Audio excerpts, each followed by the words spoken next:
चलो मित्रों, जय सोमनारायण, जय श्री कृष्ण।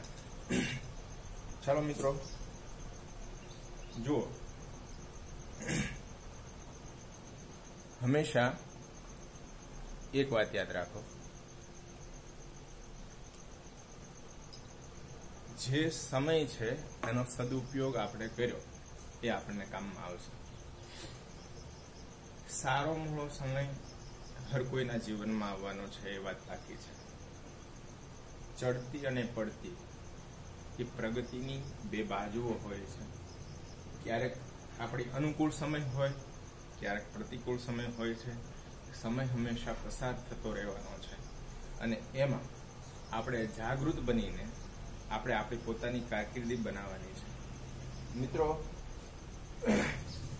સાચી દિશામાં જે મહેનત કરે છે, સમયનો સદુપયોગ કરીને પોતાની કારકિર્દી બનાવવા માટે સાચી દિશામાં જે મહેનત કરે છે એની કારકિર્દી હંમેશા સરસ બનવાની છે, એ પાકું છે। મિત્રો, એકાઉન્ટમાં ચેપ્ટર પ્રકરણ 1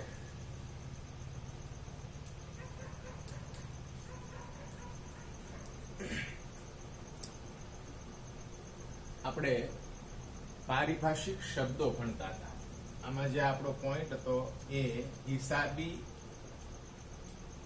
પદ્ધતિના પારિભાષિક શબ્દો। આમાં આપણે 32 સુધીના શબ્દો ભણી ગયા, 32, જેમાં લાસ્ટ શબ્દ હતો માલ સ્ટોક, ત્યાં સુધીનો આપણે અભ્યાસ કર્યો। મિત્રો, હવે આજે આપણે 33મા શબ્દથી આગળ વધવાનું છે। જો આ બધા જ શબ્દો એવા છે કે જેનો અભ્યાસ બરાબર વ્યવસ્થિત રીતે કરવામાં આવે, સમજવામાં આવે તો હિસાબી પદ્ધતિ એ શું છે એ સમજાય। આ શબ્દો મેં તમને પહેલા કહ્યું હતું કે કોઈ પણ સબ્જેક્ટ હોય એના જે પારિભાષિક શબ્દો જે છે, એના મૂળ શબ્દો જે છે એ સમજવાથી એ વિષય વિશે આપણને સમજણ પડે છે। તો આ 33મો શબ્દ આવ્યા, આપણે લાસ્ટ 32મો શબ્દ માલ સ્ટોક ભણ્યા। હવે આપણે 33મો શબ્દ જે છે એ છે દેવાદાર। એને ગ્રાહક પણ કહેવાય, ગ્રાહક, દેવાદાર। તો અર્થ લખીએ, ધંધામાંથી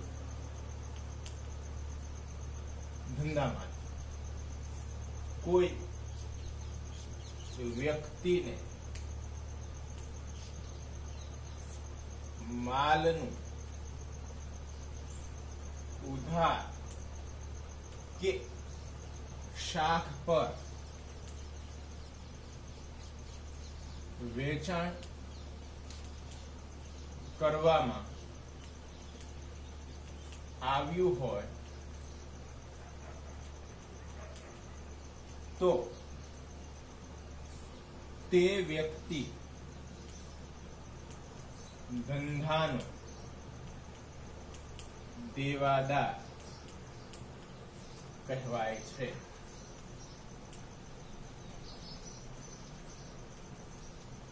ધંધામાંથી કોઈ વ્યક્તિને માલનું ઉધાર વેચાણ કરવામાં આવ્યું હોય, ઉધાર અથવા તો શાખ પર।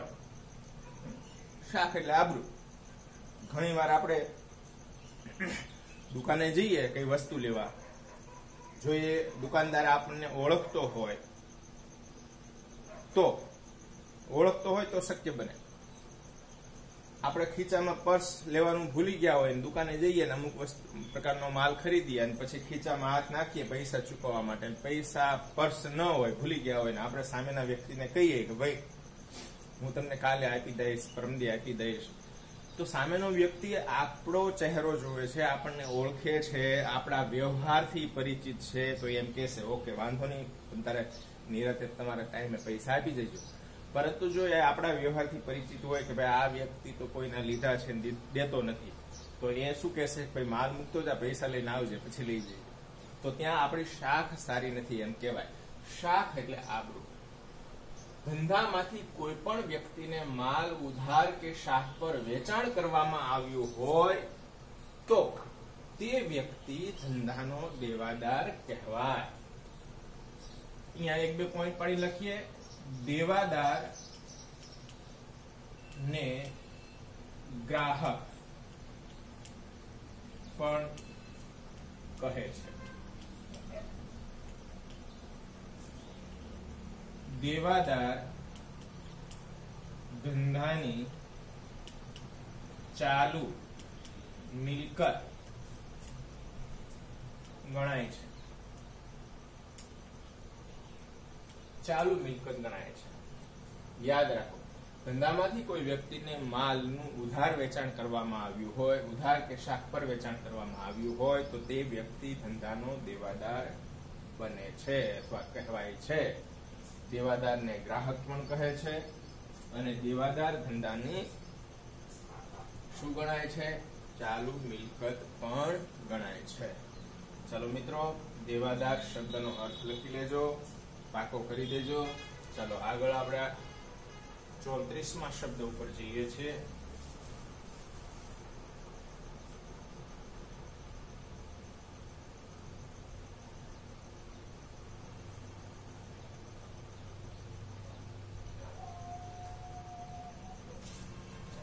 શબ્દ નંબર 34.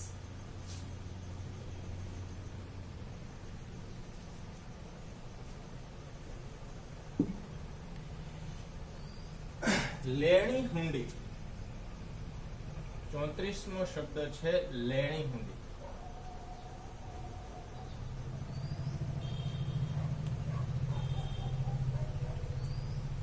ધીમે ધીમે દેખાશે, ધીનું છે ને એટલે. લેણી હુંડી. જુઓ, આ લેણી હુંડી અને દેવી હુંડી આવા બે શબ્દો આવે છે. એના માટે આપણે ભાગ 2 માં એક ચેપ્ટર પણ છે, હુંડીના વ્યવહાર. હુંડી એટલે શું એનો તમને ટૂંકમાં પરિચય આપી દઉં કે આ વ્યવહાર ખૂબ જ જૂનો છે. જ્યારે નરસિંહ મહેતા થઈ ગયા ત્યારે નરસિંહ મહેતાએ દ્વારકામાં રણછોડ રાય જે કૃષ્ણ ભગવાન હતા એને સંબોધીને એક હુંડી લખેલી અને એના ઉપરથી એને હુંડીનું પદ પણ રચેલું છે. મારી હુંડી સ્વીકારજો શામળિયા ગિરધારી રે. આ જે છે ને એ ત્યારથી ચાલ્યો આવતો વ્યવહાર છે. એના પહેલાથી પણ હુંડીમાં લેણી હુંડી, દેવી હુંડી, સગવડી હુંડી આવા ઘણા બધા પ્રકારો છે. એ આપણે ભાગ 2 ના જો એ ચેપ્ટર ચલાવવાનું થશે તો આપણે એમાં જરૂરથી જોઈશું. પરંતુ લેણી હુંડી અને દેવી હુંડીનો ઉદ્ભવ ઉધાર માલ ખરીદ વેચાણ માંથી થાય છે. ઉધાર ખરીદી અથવા ઉધાર વેચાણ. જે ખરીદનાર છે એ ગ્રાહક બને છે અને જે વેચનાર છે એ લેણદાર બને છે. એટલે લેણદાર જે છે એ એના દેવાદાર ઉપર, જો આ લેણદાર ને દેવાદાર આપણે શબ્દ બરાબર ભણ્યા ન હોય તો ખબર ના પડે, તો લેણદાર લેણદાર લેણદાર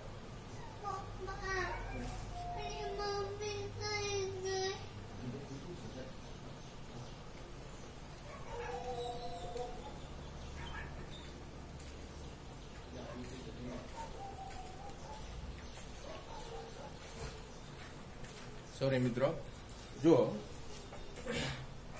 લેણી હુંડી અને દેવી હુંડી માલના ઉધાર ખરીદ વેચાણમાંથી એનો ઉદ્ભવ થાય છે. જો દેવાદાર અને લેણદાર શબ્દનો અર્થ આપણે બરાબર ભણ્યા ન હોય તો લેણી હુંડી અને દેવી હુંડી શું છે એની સમજ ના પડે. લેણી હુંડી એ લેણદાર દ્વારા એના દેવાદાર પર લખવામાં આવે છે. આપણે એનો અર્થ જોઈએ પછી સમજીએ. તો અહીંયા લેણી હુંડી એ એવો લેખિત દસ્તાવેજ છે કે જેમાં હુંડી લખનાર હુંડી સ્વીકારનાર પાસેથી તેમાં દર્શાવેલી રકમ ચોક્કસ તારીખે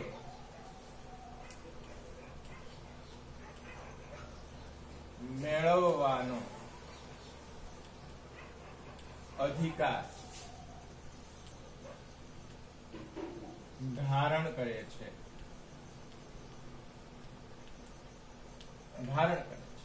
અથવા ધરાવે છે એમ પણ કહેવાય. લેણી હુંડી એવો લેખિત દસ્તાવેજ છે કે જેમાં હુંડી લખનાર લેણદાર હોય, હુંડી લખનાર, હુંડી સ્વીકારનાર દેવાદાર હોય. હુંડી સ્વીકારનાર પાસેથી તેમાં દર્શાવેલી રકમ ચોક્કસ તારીખે મેળવવાનો અધિકાર ધારણ કરે છે.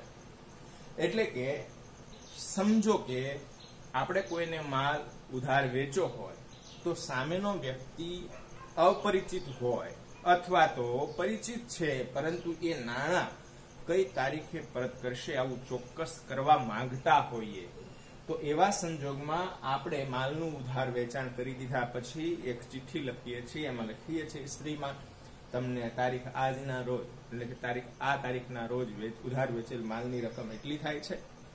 આ રૂપિયા તમે તારીખ આના રોજ અમને આપશો અથવા પરત કરશો.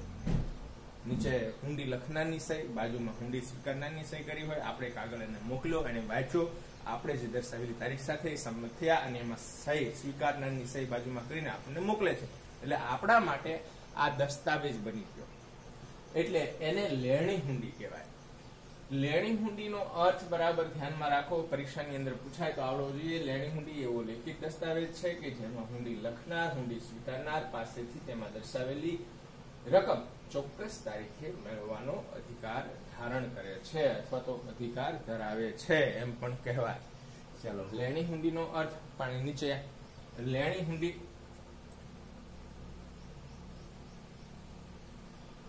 ધંધાનું લેણું છે. પછી લેણી હુંડી ધંધાની ચાલુ મિલકત ગણાય છે. ચાલો, આ બે બાબતો પણ એક્સ્ટ્રા નોંધ તરીકે નીચે લખી લેવાની છે. અર્થ લખ્યા પછી લેણી હુંડી થી આપણે પરિચિત થઈ ગયા. ચાલો, આગળનો શબ્દ 35 નંબર.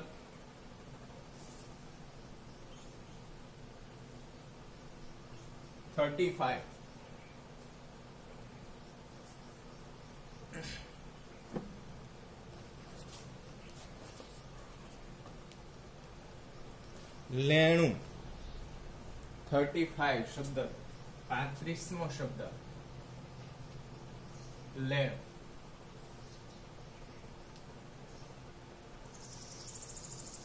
લેણું અર્થ લખીએ,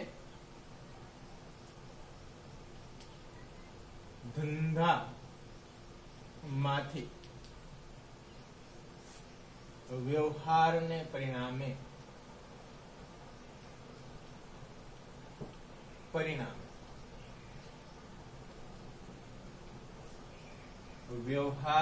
પરિણામે કોઈ વ્યક્તિ કે વ્યક્તિઓ પાસેથી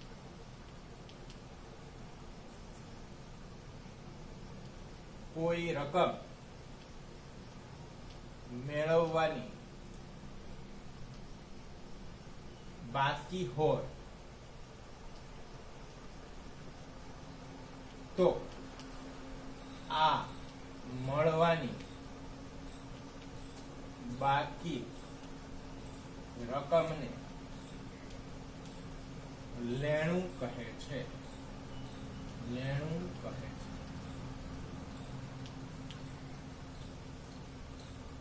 જો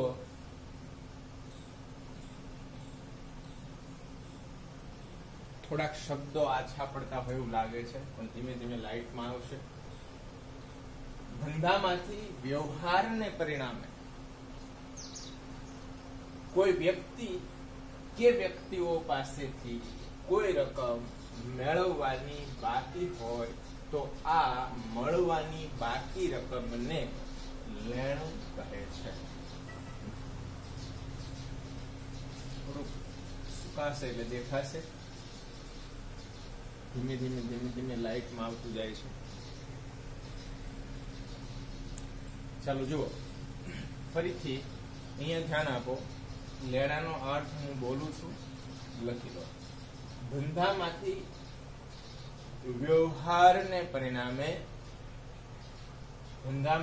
વ્યવહારને પરિણામે કોઈ વ્યક્તિ કે વ્યક્તિઓ પાસેથી કોઈ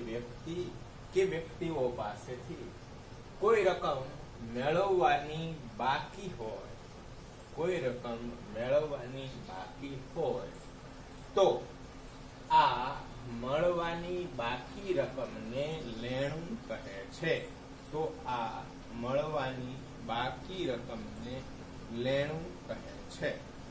તો આ રીતે એનો અર્થ તમે લખી લીધો. હવે અહીંયા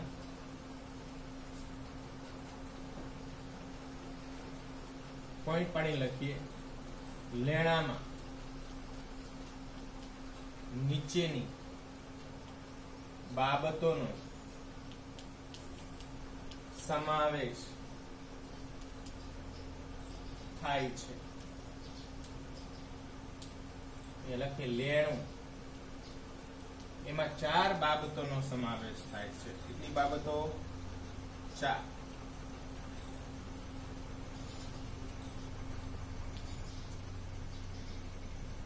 એક,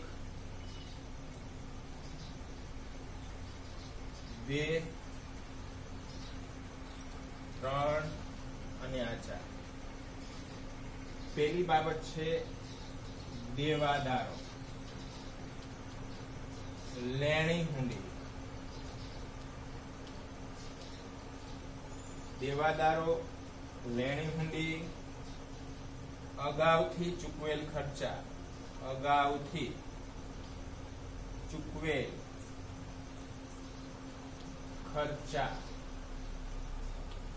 અને મળવાની બાકી આવકો. અહીં લખીએ મળવાની બાકી આવકો.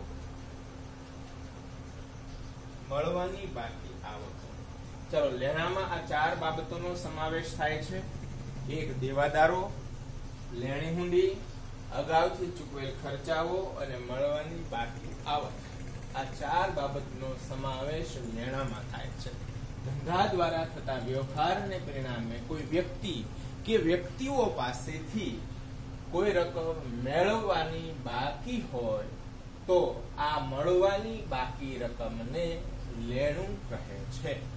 તો આ લેણાનો અર્થ અને લેણામાં સમાવેશ થતી બાબતો 4 છે. તમને પૂછે પ્રશ્ન, લેણામાં કઈ કઈ બાબતોનો સમાવેશ થાય છે? તો લેણામાં દેવાદારો, લેણી હુંડી, અગાઉથી ચૂકવેલ ખર્ચાઓ અને મળવાની બાકી આવકોનો સમાવેશ થાય છે. આ રીતેનો જવાબ આપવાનો રહેશે.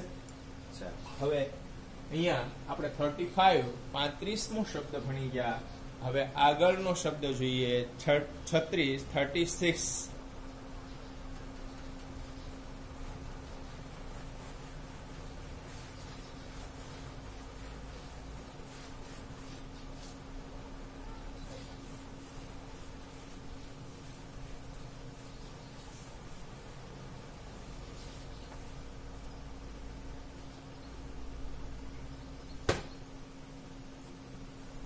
ચલો, 36 શબ્દ છે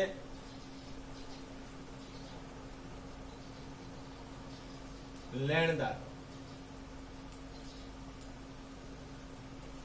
આપણે આગળ શબ્દ ભણ્યા હતા દેવાદારો, હવે આ લેણદારો. તો લેણદારોનો અર્થ લખીએ, ધંધા દ્વારા કોઈ વ્યક્તિ પાસેથી माल उधार के શાખ પર ખરીદવામાં આવ્યો હોય તો તે વ્યક્તિ ધંધાનો લેણદાર ગણાય છે.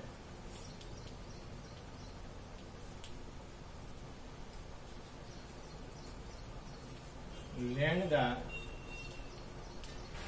ધંધાની ચાલુ જવાબદારી કે દેવું ગણાય છે.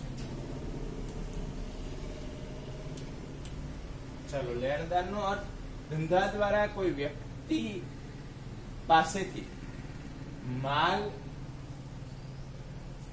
ઉધાર ખરીદવામાં, ઉધાર કે શાખ પર, જો અહીંયા માલ શબ્દ ખાસ મહત્વનો છે. ધંધા દ્વારા કોઈ વ્યક્તિ પાસેથી માલ ઉધાર કે શાખ પર ખરીદવામાં આવ્યો હોય તો તે વ્યક્તિ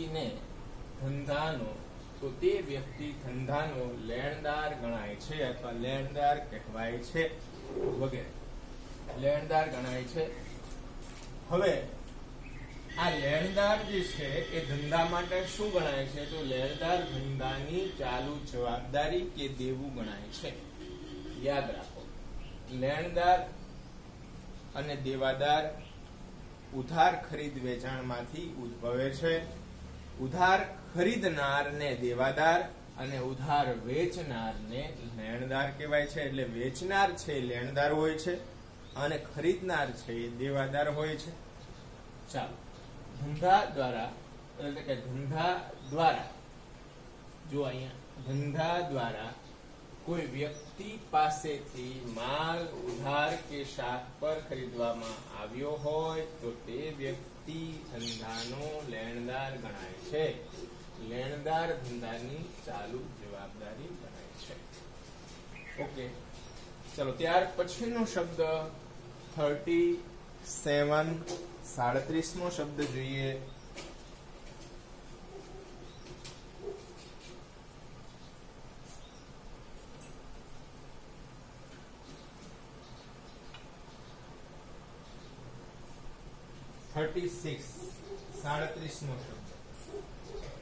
સોરી 37 36મો શબ્દ આપણે ભણ્યા.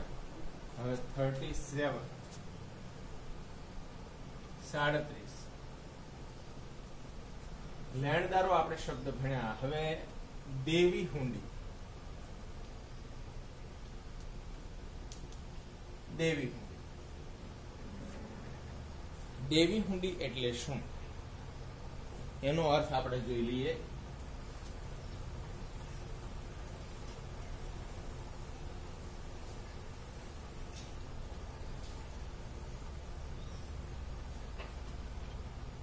ચાલો, લેણી હુંડીનો અર્થ આપણે જોયો હતો. શું હતો? લેણી હુંડી એવો લેખિત દસ્તાવેજ છે કે જેમાં હુંડી લખનાર હુંડી સ્વીકારનાર પાસેથી તેમાં દર્શાવેલી રકમ ચોક્કસ તારીખે મેળવવાનો અધિકાર ધારણ કરે છે.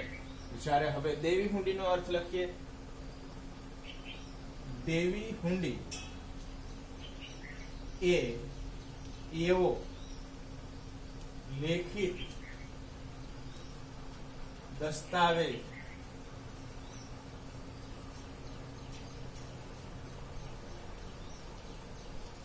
છે કે જેમાં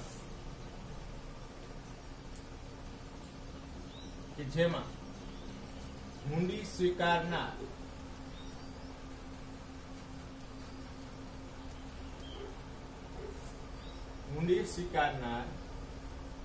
હુંડી લખનારને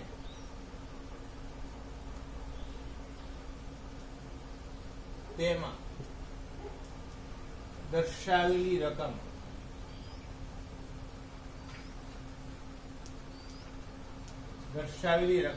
ચોક્કસ તારીખે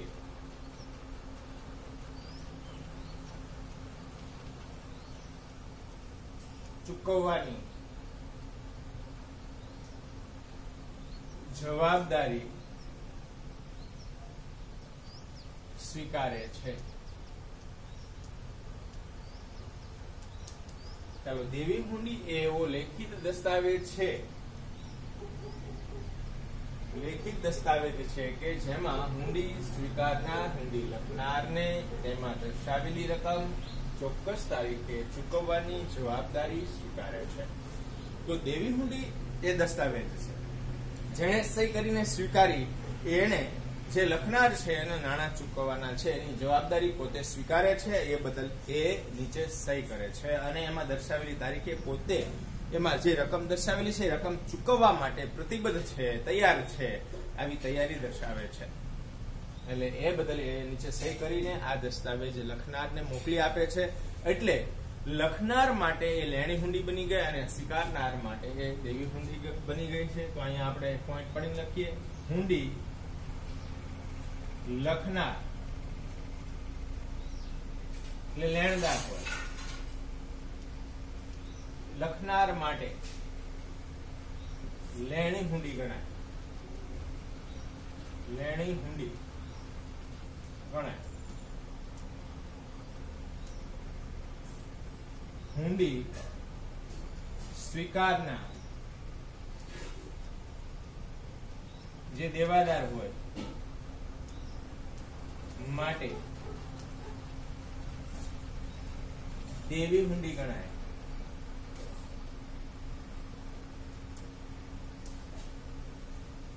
પછીનો પોઈન્ટ પાડીને લખીએ, દેવી હુંડી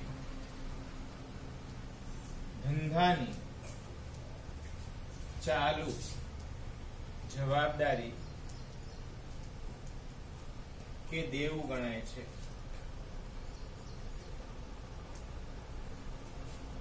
દેવી હુંડી એ ધંધાની ચાલુ જવાબદારી કે દેવું ગણાય છે. જુઓ, અહીંયા હુંડી કયા પક્ષ માટે કઈ હુંડી ગણાય એની વાત કરી છે કે હુંડી લખનાર એટલે કે લેણદાર હોય એના માટે લેણી હુંડી ગણાય છે. હુંડી સ્વીકારનાર જે હંમેશા દેવાદાર હોય એના માટે એ દેવી હુંડી ગણાય છે. હુંડી એક જ હોય પરંતુ એ સામસામા પક્ષ માટે એનો અર્થ જુદો બને છે. જે હુંડી લખે છે એના માટે લેણી હુંડી, જે હુંડી સ્વીકારે છે એના માટે દેવી હુંડી. લેણી હુંડી જેના માટે છે એ લેણું ગણાય છે, દેવી હુંડી જેના માટે છે એ દેવું ગણાય છે. એટલે કે લેણી હુંડી જે લખે છે એને લેણી હુંડી એ પોતાના ચોપડે લેણા તરીકે નોંધશે અને જે સ્વીકારે છે એ પોતાના ચોપડે દેવા તરીકે એની નોંધ કરશે. ચાલો મિત્રો, 37 37મો શબ્દ આપણે ભણ્યા. હવે 38મા શબ્દ ઉપર જઈએ. લખી લેવાનું.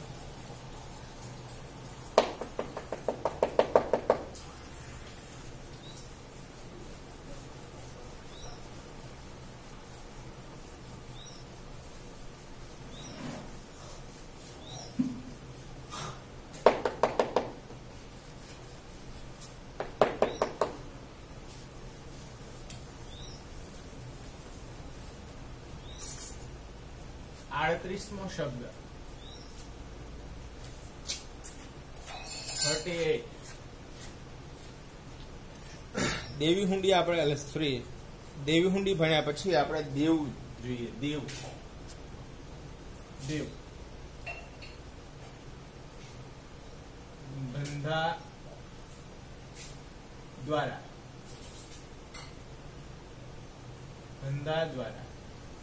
વ્યવહાર ને પરિણામે કોઈ વ્યક્તિ કે વ્યક્તિઓને કોઈ રકમ ચૂકવવાની બાકી હોય તો આ ચૂકવવાની બાકી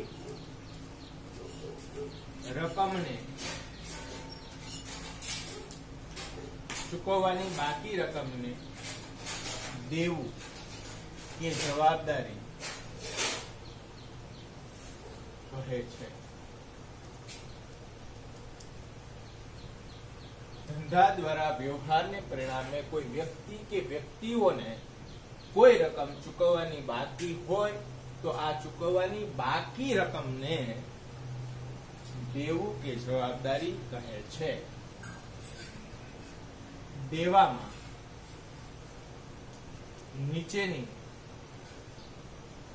વિગતોનો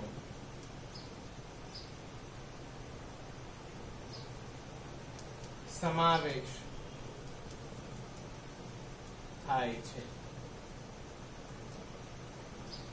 આપણે લેણાની જેમ અહીંયા દેવું પણ 4 વિગતો ધરાવે છે, જેને આપણે એક આકૃતિ દ્વારા દર્શાવીએ. ચલો 4 વિગતોનો સમાવેશ થાય છે લેણાની જેમ દેવામાં પણ.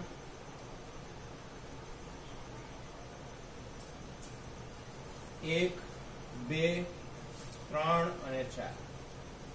ચલો પહેલી વિગતમાં આપણે લેણદારો, દેવી હુંડી, અહીંયા ચૂકવવાના બાકી ખર્ચા અને અહીંયા અગાઉથી મળેલી આવકો,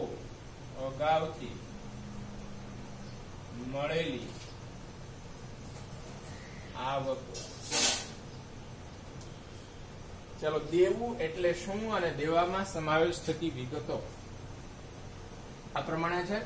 ચલો દેવાનો અર્થ ધંધા દ્વારા વ્યવહારને પરિણામે કોઈ વ્યક્તિ કે વ્યક્તિઓને, વ્યક્તિ કોઈ એક હોય અથવા એકથી વધારે વ્યક્તિ હોય તો વ્યક્તિઓ, કોઈ એક વ્યક્તિ હોય તો વ્યક્તિ અથવા એકથી વધારે હોય તો વ્યક્તિઓને ધંધા દ્વારા વ્યવહારને પરિણામે કોઈ વ્યક્તિ કે વ્યક્તિઓને કોઈ રકમ ચૂકવવાની બાકી હોય તો આ ચૂકવવાની બાકી રકમને દેવું કે જવાબદારી કહે છે. દેવામાં 4 વિગતોનો સમાવેશ થાય છે. દેવામાં નીચેની વિગતોનો સમાવેશ થાય છે 1, 2, 3 અને 4. તો પહેલી વિગત છે લેણદારો, બીજું દેવી હુંડી, ત્રીજું ચૂકવવાના બાકી ખર્ચા અને ચોથું અગાઉથી મળેલી આવકો. આ દેવાની વિગતો છે જે ચાલુ જવાબદારીઓ ગણાય છે. આ બધી વિગતો એવી છે જે ચાલુ જવાબદારીમાં આવે છે.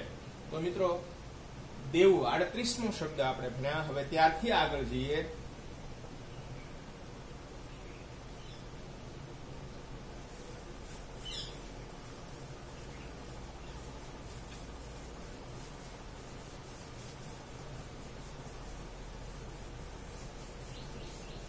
શબ્દ નંબર 39, 39.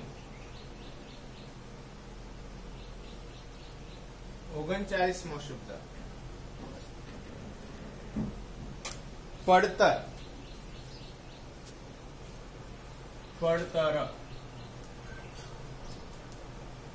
પડતર આપણો શબ્દ જોઈએ. કોઈ પણ વસ્તુ તૈયાર કરવા માટે કે અથવા માટે કે સેવા પૂરી પાડવા માટે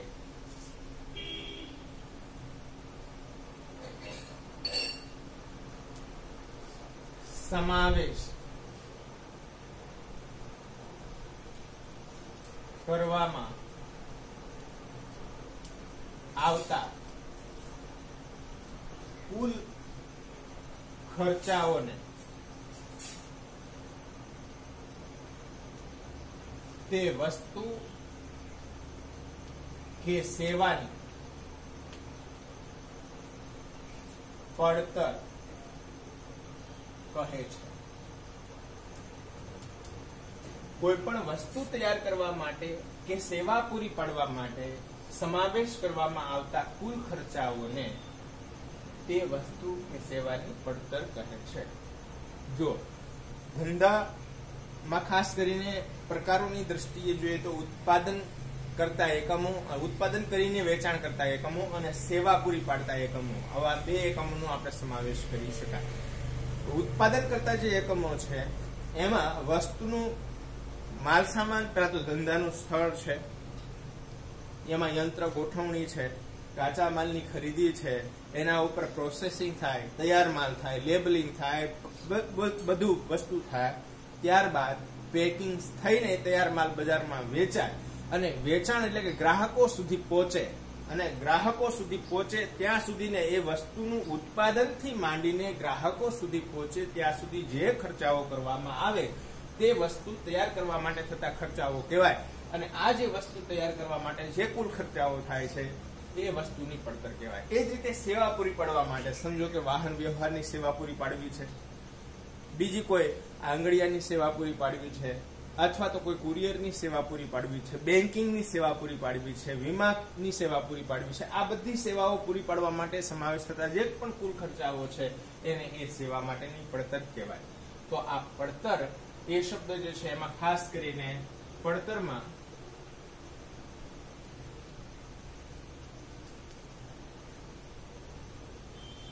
માલ સામાનની પડતર,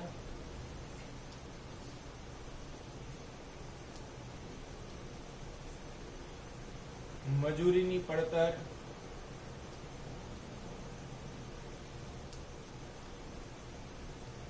કારખાના પડતર,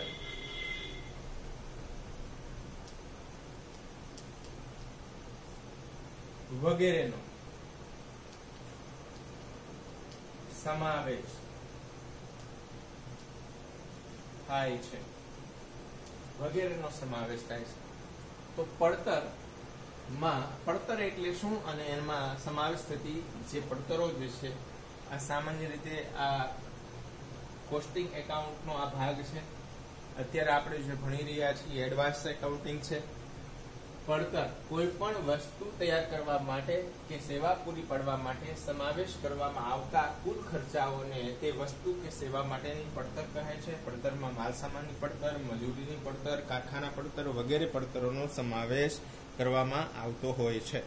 ચાલો આગળનો શબ્દ આ લખી લીધા પછી, સમજી લીધા પછી આ બધા જ શબ્દો જે છે મેં આગળ તમને કહ્યું છે તેમ એક પોતાની ફેર નોટબુકમાં લખવા, પછી ત્યારબાદ પોતે મોઢે કરવા અને ત્યાર પછી મોઢે જે શબ્દો થઈ ગયા પછી એના અર્થ મોઢે કાગળ પર લખીને એનો ફોટો પાડીને પોતાના ગ્રુપમાં શિક્ષકોને મોકલી આપવા. આ તમારું લેશન હોય છે. ચાલો હવે પડતર શબ્દ ભણ્યા પછી 39મો શબ્દ પછી હવે 40મો શબ્દ ઉપર આપણે જઈએ.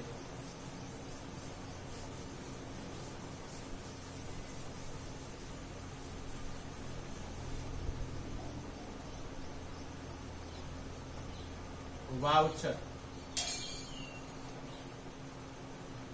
વાઉચર જેને આપણે ખાસ કરીને સાદા અર્થમાં જોઈએ તો બિલ કહીએ છીએ. કોઈ વસ્તુ ખરીદવા જઈએ અને ખરીદ્યા બાદ વેપારી આપણને જે બિલ આપે છે એને વાઉચર કહેવાય. પરંતુ ધંધાકીય ક્ષેત્રે આ એક જ પ્રકારનું વાઉચર નથી હોતું, ઘણા બધા પ્રકારના વાઉચર હોય છે. સૌથી પહેલા વાઉચરનો અર્થ જોઈએ. ધંધાના આર્થિક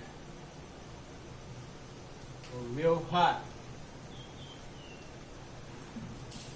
ધંધાના આર્થિક વ્યવહારને સમર્થન પૂરું પાડતો લેખિત દસ્તાવેજી પુરાવો એટલે વાઉચર. ધંધાના આર્થિક વ્યવહારને સમર્થન પૂરું પાડતો લેખિત દસ્તાવેજી પુરાવો એટલે વાઉચર.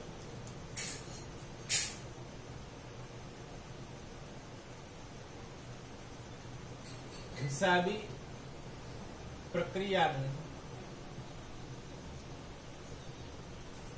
એટલે કે નામું લખવાનું આ પ્રથમ સોપાન છે. સોપાન એટલે પગથિયું છે. દરેક આર્થિક વ્યવહારની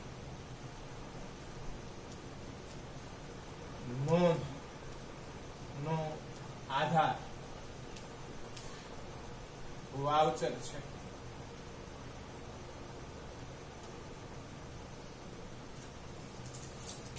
વાઉચર આધારે વ્યવહારની હિસાબી ચોપડે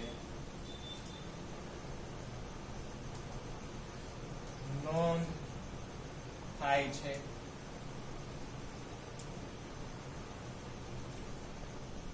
વાઉચરમાં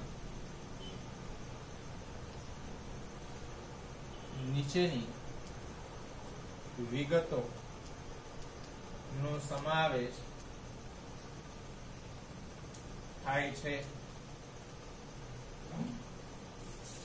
cache memo, credit memo,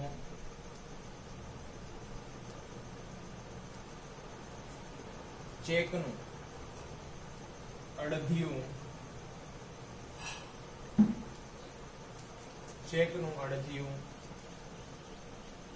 pay in slip, એને ભરણા ચિઠ્ઠી કહેવાય. ભરણા ચિઠ્ઠી,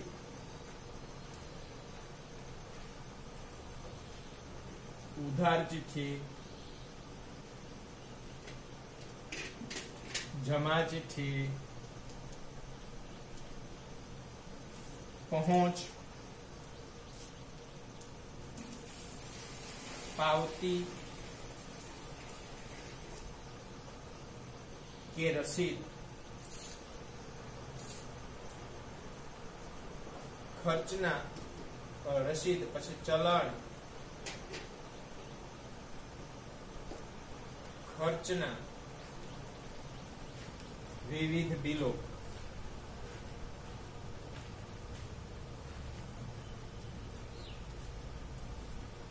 ચલો, વાઉચરમાં આ વિગતોનો સમાવેશ થાય. સૌથી પહેલા વાઉચરનો અર્થ. ધંધાના આર્થિક વ્યવહારને સમર્થન પૂરું પાડતો લેખિત દસ્તાવેજી પુરાવો એટલે વાઉચર. હિસાબી પ્રક્રિયાનું આ પ્રથમ સોપાન છે. એટલે કે જે વાઉચર બને છે એ વાઉચર એ વ્યવહારનો આધાર છે. વ્યવહાર થયો છે એનો મુખ્ય આધાર શું? તો કે વાઉચર. તો હિસાબી પ્રક્રિયાનું એટલે કે નામું જે લખવાનું છે, હિસાબો લખવાનું છે, આ પ્રથમ સોપાન છે. દરેક આર્થિક વ્યવહારની નોંધ નો મુખ્ય આધાર વાઉચર છે. એટલે કે જે આર્થિક વ્યવહાર થયો છે એનો મુખ્ય આધાર વાઉચર છે. વાઉચરને આધારે હિસાબી ચોપડે દરેક વ્યવહારની નોંધ થાય છે. વાઉચરને આધારે જ વ્યવહારની હિસાબી ચોપડે નોંધ થાય છે. વાઉચરમાં નીચેની વિગતોનો સમાવેશ થાય છે. કઈ કઈ વિગતો હોય છે? તો કે કેશ મેમો એટલે રોકડનો વ્યવહાર છે. માલ મિલકત નું રોકડ ખરીદ